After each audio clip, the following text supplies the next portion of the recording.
സിരിജി BIMSTEC ഉച്ചകോടിയിൽ നരേന്ദ്രമോദിയെ പങ്കെടുത്തു. അതിൽ തായ്ലൻഡും ഇന്ത്യയും തമ്മിലുള്ള സഹകരണം വളരെ ശക്തമായി മുന്നോട്ട് പോകുമെന്നുള്ള കാര്യങ്ങളൊക്കെ പുറത്തു വരുന്നു. ഇത് ബംഗ്ലാദേശിന് ഒരു തിരിച്ചടിയാകില്ലേ? ശരിക്കും പറഞ്ഞാൽ ഈ ബിംസ്റ്റെക് ഉച്ചകോടി എന്ന് പറയുന്നത് അതായത് ബംഗാൾ ഉൾക്കടലിന് ചുറ്റുമുള്ള 7 രാജ്യങ്ങൾ ചേർന്നുള്ള ഒരു സഹകരണ ഉച്ചകോടിയാണ്. ഈ ഉച്ചകോടിയിൽ ഇന്ത്യ പങ്കെടുക്കുന്നു. അവിടെ തായ്ലൻഡിൽ ചെല്ലുന്നു. തായ്ലൻഡ് പ്രധാനമന്ത്രി ഊഷ്മളമായ സ്വീകരണം നൽകുന്നു. അതായത് ഒരു രാജാവിനെ എങ്ങനെയാണ് സ്വീകരിക്കുന്നത് അതുപോലെ സ്വീകരിച്ചു. ഇതിന് മറ്റൊരു കാരണം കൂടിയുണ്ട്. അതായത് ഇന്ത്യ എന്ന് പറയുന്ന ഒരു അഖണ്ഡ ഭാരത സങ്കല്പം ഉണ്ടായിരുന്നു. ഇതിനോട് യോജിച്ച് നിൽക്കുന്ന രാജ്യങ്ങളാണ് ചൈന, മ്യാൻമാർ, തായ്ലൻഡ് തുടങ്ങിയ രാജ്യങ്ങൾ. അപ്പോൾ മോദി അവിടെ ചെന്നപ്പോൾ അദ്ദേഹത്തെ സ്വീകരിച്ചു കൊണ്ടുപോയതിന് ശേഷം സ്റ്റേജിൽ വലിയ കലാപരിപാടിയൊക്കെ അവതരിപ്പിച്ചു. അവിടെ അവതരിപ്പിച്ച കലാപരിപാടികളിൽ തായ്ലൻഡിലെ രാമായണമായിരുന്നു. അപ്പോൾ മോദിയെ സന്തോഷിപ്പിക്കാൻ വേണ്ടി അത്തരം കാര്യങ്ങൾ അവതരിപ്പിക്കുന്നു. കൂടാതെ തായ്ലൻഡുമായിട്ട് ചരിത്രപരമായിട്ട് നമുക്ക് കുറേ ബന്ധങ്ങളുണ്ട്. അതുകൊണ്ട് തന്നെ അവരുമായിട്ട് യോജിച്ചുള്ള സാമ്പത്തിക നയതന്ത്ര കരാറുകളുമായി ബന്ധപ്പെട്ട പ്രവർത്തനങ്ങൾ, അതുപോലെ തന്നെ ടൂറിസവുമായി ബന്ധപ്പെട്ടത്, കപ്പൽ ഗതാഗതവുമായി ബന്ധപ്പെട്ടത്, ഇതൊക്കെ തന്നെ ഉണ്ട്. എന്താണെന്ന് വെച്ചാൽ ഈ ബിംസ്റ്റെക് എന്ന് പറയുന്നത് തന്നെ ബംഗാൾ ഉൾക്കടലിന് ചുറ്റുമുള്ള രാജ്യങ്ങളുടെ ഒരു കൂട്ടായ്മയാണ്. ഇന്ത്യയുണ്ട്, ശ്രീലങ്കയുണ്ട്, നേപ്പാളുണ്ട്, അതുപോലെ ഭൂട്ടാനുണ്ട്, മ്യാൻമർ ഉണ്ട്, തായ്ലൻഡ് ഉണ്ട്. അപ്പോൾ ഇത്തരം രാജ്യങ്ങളെല്ലാം കൂടെ ചേർന്ന് ചില നയതന്ത്ര കാര്യങ്ങളിൽ, കപ്പൽ ഗതാഗതവുമായി ബന്ധപ്പെട്ട കാര്യങ്ങളിൽ, ട്രേഡിൻ്റെ കാര്യങ്ങളിലൊക്കെ വലിയ ഉച്ചകോടി നടത്തുകയാണ്. മുമ്പ് സാർക്ക് രാജ്യങ്ങളായിരുന്നു. ഈ സാർക്ക് രാജ്യങ്ങളിൽ പാകിസ്ഥാൻ ഉണ്ടായിരുന്നു. പക്ഷേ ഇതിനകത്ത് ബംഗാൾ ഉൾക്കടലിൻ്റെ ഭാഗമാണെങ്കിലും പാകിസ്ഥാനെ ഉൾപ്പെടുത്തിയിട്ടില്ല. അപ്പം സാർക്കിനേക്കാൾ വലിയൊരു സംഭവമായിട്ട് ഈ ബിംസ്റ്റെക്കിനെ മാറ്റാൻ ഇന്ത്യ ആഗ്രഹിക്കുന്നു. കാരണം മ്യാൻമറിൽ കുറേ പ്രശ്നങ്ങളുണ്ട്. അവിടെ ഈ ഭൂകമ്പം ഉണ്ടായി, തായ്ലൻഡിൽ പ്രശ്നങ്ങളുണ്ടായി, അതുപോലെ നേപ്പാളിലാണെങ്കിൽ രാജാവിന് അധികാരം തിരിച്ചു കൊടുക്കുന്നതുമായി ബന്ധപ്പെട്ട് കുറേ പ്രശ്നങ്ങൾ ഉണ്ടായിക്കൊണ്ടിരിക്കുന്നു. ശ്രീലങ്കയിലുണ്ടായ പ്രശ്നങ്ങൾ അറിയാം. അപ്പോൾ ഇവിടെയൊക്കെ തന്നെ ഒരു ആഗോള പവറായി ഉയർന്നു വരുന്ന ഇന്ത്യ. അപ്പോൾ ഇന്ത്യൻ പ്രധാനമന്ത്രി നരേന്ദ്രമോദി എടുക്കുന്ന തീരുമാനങ്ങളെ മറ്റ് രാജ്യങ്ങളെല്ലാം തന്നെ സ്വീകരിക്കുന്നുണ്ട്. ഇവിടെ ഏതാനും ദിവസങ്ങൾക്ക് മുമ്പ് ഈ ബംഗ്ലാദേശിലെ ഭരണാധികാരിയുണ്ട് മുഹമ്മദ് യൂനിസ്. അദ്ദേഹം അഡ്വൈസറാണ് ചുമതല. അദ്ദേഹം ചൈനയിൽ പോയി ഷീ ജിൻപിങ്ങുമായിട്ട് കൂടിക്കാഴ്ചയൊക്കെ നടത്തി. എന്നിട്ട് ഷീ ജിൻപിങ്ങിൻ്റെ അടുത്ത് പറഞ്ഞു, നമ്മുടെ വടക്കിഴക്കൻ സംസ്ഥാനങ്ങളുണ്ട്, 7 സിസ്റ്റേഴ്സ് എന്നറിയപ്പെടുന്ന സംസ്ഥാനങ്ങൾ, ഈ സംസ്ഥാനങ്ങളുടെ ഭാഗത്ത് വലിയ നിക്ഷേപം നടത്താൻ ഞങ്ങൾ സ്ഥലം വിട്ടു നൽകാം. കാരണം അവിടെയുള്ള ഈ സംസ്ഥാനങ്ങൾക്കൊന്നും തന്നെ ബംഗാൾ ഉൾക്കടലുമായിട്ട് അതിർത്തിയില്ല. അവിടെ അതിർത്തിയുള്ളത് ബംഗ്ലാദേശിനാണ്. അതുകൊണ്ട് തന്നെ ഞങ്ങളാണ് അതിൻ്റെ ഈ ബംഗാൾ ഉൾക്കടലിൻ്റെ ഒരു ഗാർഡിയൻ, ഒരു സംരക്ഷകൻ എന്ന നിലപാട് അവിടെ സ്വീകരിച്ചു. മാത്രവുമല്ല, ഈ ചൈന ഇവിടെ ഇൻവെസ്റ്റ് ചെയ്യാനായിട്ട് നിർബന്ധിച്ചിട്ട് പറയുന്നു, ഇവിടെ നിങ്ങൾക്ക് ഓരോ പ്രോഡക്ട്സ് ഉൽപ്പാദിപ്പിക്കാം. അപ്പോൾ ഈ റെഡിമെയ്ഡ് ഡ്രസ്സ് ആയിക്കോട്ടെ, ഇലക്ട്രോണിക്സ് ഗുഡ്സ് ആയിക്കോട്ടെ, ഇതെല്ലാം ഉൽപ്പാദിപ്പിച്ചിട്ട് നിങ്ങൾക്ക് മറ്റ് രാജ്യങ്ങൾ കൊണ്ട് വിൽക്കാം. മാത്രമല്ല ബംഗ്ലാദേശിൽ സ്വാഭാവികമായിട്ടും കൂലി കുറച്ച് കൊടുത്താൽ മതി, അപ്പം നിങ്ങൾക്ക് ലാഭം ഉണ്ടാക്കാം. ഇതെല്ലാം പറഞ്ഞ് ചൈനയെ ഒപ്പം നിർത്താനായിട്ട് ഇവർ ശ്രമിച്ചു. അപ്പോൾ ഇതിനെ ഈ ബിംസ്റ്റെക് ഉച്ചകോടിയിൽ പങ്കെടുത്ത രാജ്യങ്ങൾ എതിർത്തു. ശ്രീലങ്കയ്ക്ക് ഇതിനോട് താല്പര്യമുണ്ടായിരുന്നില്ല, അതുപോലെ തന്നെ ഭൂട്ടാൻ താല്പര്യമുണ്ടായില്ല, നേപ്പാളിനുണ്ടായില്ല, തായ്ലൻഡിനും മ്യാൻമാർ, ഇവരെല്ലാം തന്നെ ബംഗ്ലാദേശിനെ ഒറ്റപ്പെടുത്തി. ഇവരാണ് ഇതൊക്കെ പറയാനായിട്ട്? അതായത് ഒരു സമുദ്രം എന്ന് പറയുന്നത് ഏതെങ്കിലും രാജ്യത്തിൻ്റെ സ്വന്തമാണോ? അപ്പോൾ ചൈനയെ കണ്ടിട്ട് ഇവർ ഈ മസിൽ പിടിച്ചത് ഒരു കാരണവശാലും നമുക്ക് അംഗീകരിക്കാൻ പറ്റത്തില്ല. യൂനിസിനെതിരായ നിലപാട് സ്വീകരിക്കണം. എന്തുകൊണ്ടാണെന്ന് വെച്ചാൽ കഴിഞ്ഞ ഡിസംബറിൽ മുഹമ്മദ് യൂനിസ് ഇന്ത്യൻ പ്രധാനമന്ത്രി നരേന്ദ്രമോദിയുമായി ഒരു കൂടിക്കാഴ്ച ആവശ്യപ്പെട്ടുകൊണ്ട് കത്തയച്ചിരുന്നു ഒഫീഷ്യലായിട്ട്.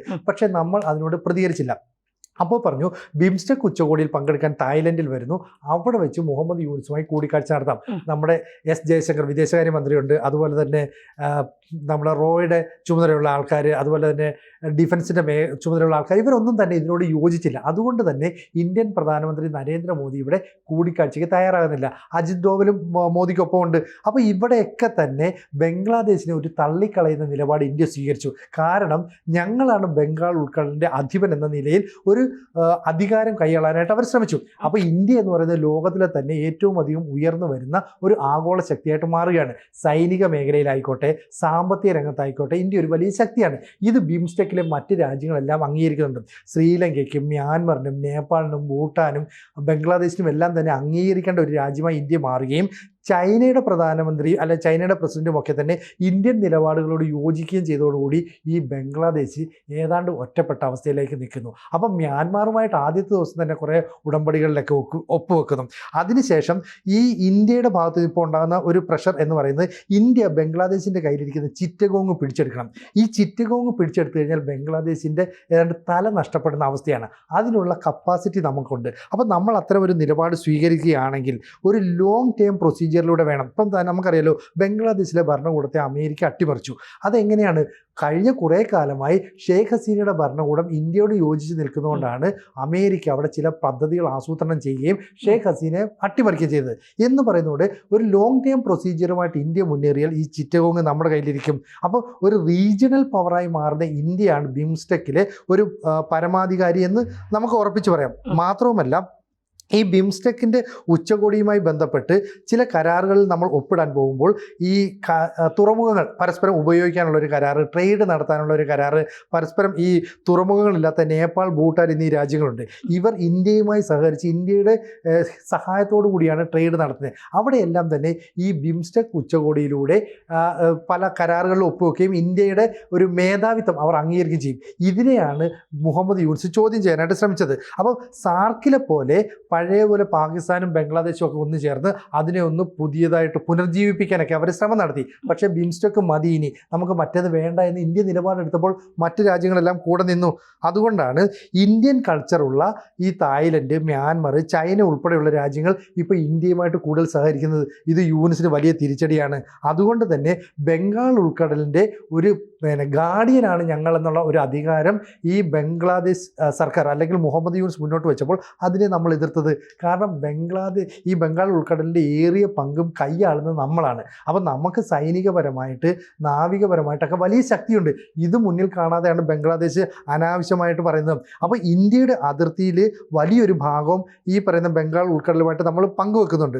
കൂടാതെ ആൻഡമാൻ നിക്കോബാർ ദ്വീപ്, ഇത് ഇന്ത്യയുടെ അധികാരത്തിൽപ്പെടുന്നതാണ്, ഇതും സമീപത്തുണ്ട്. അപ്പോൾ ഇതെല്ലാം തന്നെ കയ്യിലുണ്ടായിട്ടും ഈ ബിംസ്റ്റെക് ഉച്ചകോടിയിൽ വെച്ച് മുഹമ്മദ് യൂനുസിനെ കണ്ടില്ല, അല്ലെ കാണാൻ സൗകര്യം ഇല്ല എന്ന് പറഞ്ഞതുകൊണ്ട് ഈ യൂനുസ് ഒരു വലിയ നരേറ്റീവ് സൃഷ്ടിക്കാനായിട്ട് ശ്രമിക്കുന്നു.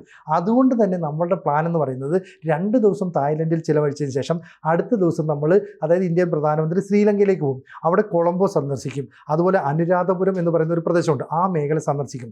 അവിടെയൊക്കെ ചൈന വൻതോതിൽ നിക്ഷേപം നടത്തുകയും പിന്നീട് ശ്രീലങ്കയെ കടക്കണിയിലാക്കുകയും ചെയ്തിരുന്നു. ആ ഭാഗത്തേക്കാണ് വീണ്ടും ഇന്ത്യ കടന്നു ചെല്ലുന്നത്. അവിടെ പുതിയ പ്രോജക്റ്റുകൾ ആരംഭിച്ചത്. ഇതിൻ്റെ എല്ലാം ഉദ്ഘാടനം ഇന്ത്യ നിർവഹിക്കുന്നുണ്ട്. ചുരുക്കം പറഞ്ഞാൽ ഈ ബിംസ്റ്റെക് എന്ന് പറയുന്ന ബംഗാൾ ഉൾക്കടലുമായി ബന്ധപ്പെട്ട 7 രാജ്യങ്ങളുടെ ഒരു യോജിപ്പിൽ അതിൽ ഇന്ത്യ ഒരു വലിയ മേധാവിത്വം പുലർത്തുന്നു. ബംഗ്ലാദേശ് ഒഴിച്ച് മറ്റ് രാജ്യങ്ങളെല്ലാം തന്നെ ഇന്ത്യയാണ് ഇവിടുത്തെ ഒരു വളർന്നു വരുന്ന ശക്തി എന്ന് അംഗീകരിക്കുന്നുണ്ട്. ലോക രാജ്യങ്ങളുമായിട്ട്, ഇപ്പം റഷ്യയുമായിട്ടായിക്കോട്ടെ, അമേരിക്കയുമായിട്ടായിട്ട്, ചൈനയുമായിട്ടായിക്കോട്ടെ, ഇവരുമായിട്ടൊക്കെ നല്ല ബന്ധം നമ്മൾ പുലർത്തുന്നു.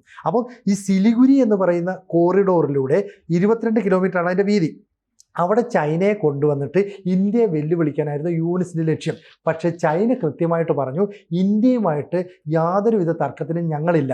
കാരണം ഇന്നല്ലെങ്കിൽ നാളെ അമേരിക്കയുടെ പ്രധാന ശത്രുവായിട്ട് വരാൻ പോകുന്നത് ചൈനയാണ്.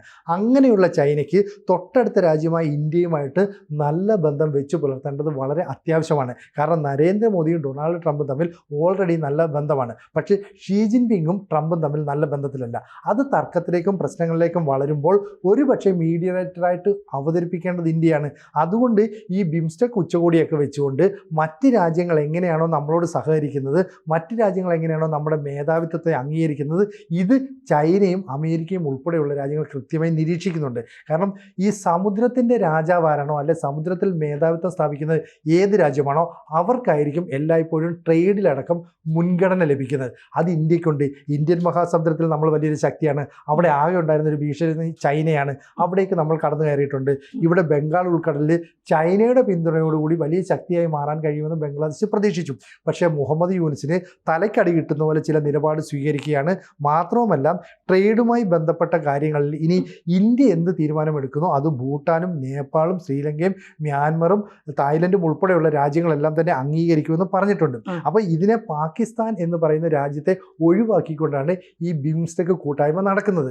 അത്തരത്തിലുള്ള 6ാമത്തെ ഉച്ചകോടിയാണ് ഇവിടെ നടക്കുന്നത്. അപ്പോൾ ഭാവിയിൽ ഇന്ത്യയുമായിട്ടുള്ള പ്രശ്നങ്ങളൊക്കെ പാകിസ്ഥാന് പരിഹരിക്കാൻ കഴിഞ്ഞാൽ ഒരുപക്ഷെ ബിംസ്റ്റെക്കിലേക്ക് കടന്നു കയറാൻ അവർക്ക് സാധിക്കും. പക്ഷേ നിലവിലെ സാഹചര്യത്തിൽ ഇന്ത്യൻ പ്രധാനമന്ത്രി നരേന്ദ്രമോദിയോ വിദേശകാര്യമന്ത്രിയായ ജയശങ്കറോ അതുപോലെ തന്നെ അജിത് ഡോവൽ എന്ന് പറയുന്ന നമ്മുടെ സുരക്ഷാ ഉപദേഷ്ടാവോ ആരും തന്നെ തായ്ലൻഡിൽ വെച്ച് ഈ പറയുന്ന ബംഗ്ലാദേശുമായിട്ടൊരു കൂടിക്കാഴ്ചയ്ക്ക് താല്പര്യമില്ല എന്നുള്ള കാര്യം അറിയിച്ചു കഴിഞ്ഞു. അപ്പം ശരിക്കും പറഞ്ഞാൽ ബിംസ്റ്റെക്കിൽ പോയി ഇന്ത്യ വലിയ ഒരു മേധാവിത്വം സ്ഥാപിച്ചു.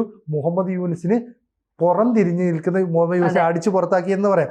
ആ രീതിയിൽ നല്ലൊരു അടിയാണ് കൊടുത്തേക്കുക. അപ്പൊ ബംഗ്ലാദേശ് വലിയ ദുരിതാവസ്ഥയിലേക്ക് പോവുകയാണ്. മാത്രമല്ല ഇനി ഈ ബംഗാൾ ഉൾക്കടലിന്റെ ഗാർഡിയൻ സംരക്ഷകൻ ഞാനാണെന്നും പറഞ്ഞ് ഇങ്ങോട്ടെങ്ങാനും വന്നാൽ ഈ ബിംസ്റ്റെക്കിലെ മറ്റു രാജ്യങ്ങളെല്ലാം കൂടെ ബംഗ്ലാദേശിനെ ഒരുപക്ഷെ ഈ കൂട്ടായ്മയിൽ നിന്ന് തന്നെ എടുത്തു കളയാനും സാധ്യതയുണ്ട്.